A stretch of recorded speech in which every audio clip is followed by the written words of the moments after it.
आधी रात को वेनेजुएला के राष्ट्रपति निकोलस मादुरो को उनकी पत्नी समेत बेडरूम से उठा लेना, ग्रीनलैंड पर कब्जे के लिए डेनमार्क को धमकी देना और ईरान, मेक्सिको, कोलंबिया जैसे देशों को अपनी उंगलियों पर नचाना।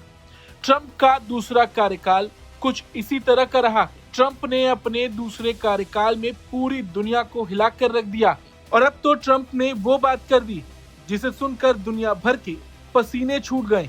दरअसल डोनाल्ड ट्रंप ने इंटरनेशनल लॉज की धज्जियां उड़ाते हुए एक ऐसा बयान दिया है जिसे यूएन तक की अहमियत पर सवालिया निशान लगा दिया। न्यूयॉर्क टाइम्स को दिए गए एक इंटरव्यू में जब ट्रंप से पूछा गया कि उनकी शक्तियों पर कौन लगाम लगा सकता है, तो इसके जवाब में ट्रंप ने कहा कि मैं अमेरिका का राष्ट्रपति हूं और इस पद की ताकत को सिर्फ एक ही चीज रोक सकती है, वो है मेरी अपनी नैतिकता और मेरा अपना दिमाग। यानी ट्रंप ने साफ कर दिया है कि उन्हें किसी अंतर्राष्ट्रीय कानून या वर्ल्ड बॉडी की परवाह नहीं। दरअसल ट्रंप की नजरें अब ग्रीनलैंड पर टिकी।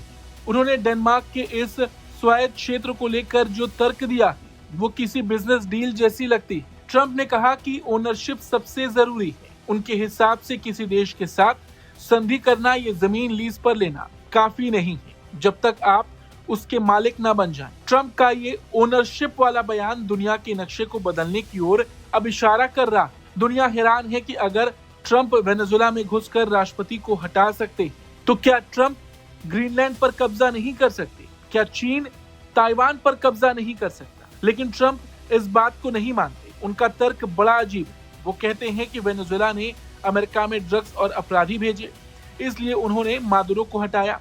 उनके मुताबिक ताइवान की जेलें चीन के लिए नहीं खुली थी, इसलिए चीन को ताइवान पर कब्जा करने का कोई हक नहीं। ट्रंप ने तो यहाँ तक दावा कर दिया कि उनके राष्ट्रपति रहते शी जिनपिंग ताइवान की तरफ आंख उठाकर भी नहीं देखेंगे। आज ट्रंप के इस वन मैन शो ने पूरी दुनिया को दो हिस्सों में बांट दिया है। एक तरफ वो देश है जो ट्रंप के डर से कांप रहे हैं और दूसरी तरफ वो जो ट्रंप की इस बेबाकी को सही मानते हैं। ट्रंप ने साफ कर दिया कि उनके लिए इंटरनेशनल लॉ सिर्फ एक परिभाषा है जिसे वो अपनी सहूलियत से बदल सकते हैं।